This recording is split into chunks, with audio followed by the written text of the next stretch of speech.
Hey guys, I hope you're doing well. A very common thing that we run into, more so this year because there's a greater need for plant replacement though, is people, one of the first things they say is, I want to plant this plant here or that plant there. And sometimes we have to disappoint people because we're like, look, that's not going to work there. Prime example would be something like these hydrangeas. So one of the first things we do whenever we decide about which plants to plant at a house or replace or anything of that nature is you know, we look and we say, well, which way's the house facing? Where's the sun going to set? Is this going to get evening sun or is this going to get evening shade?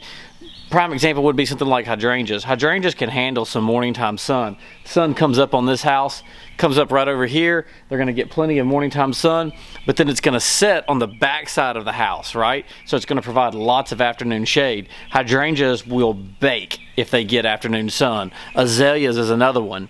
But then again, you've got other plants like loropetalums and hawthorns and yaupons. They can pretty much handle anything. And then take a rose, like a knockout rose, where you need 6 to 8 hours of solid sunlight. Maybe you have knockout roses and they're looking leggy and weak. The first thing that I would want to ask you or look at your house would be, how much sun are these getting? If you're only getting 3 or 4 hours of good quality sun, straight sun, then they're probably not getting enough. Another thing that you need to take into consideration is like filtered light. So if you've got some mature trees, kind of like you see right here, they'll filter the light, which is actually really healthy for the plants. Now, something to consider is like take these hydrangeas for instance. If we were to lose some of these mature trees over here, these would no longer work. So this is another thing to consider, and something else that we see is that, let's say that you got lightning that strikes a tree or wind or anything of that nature.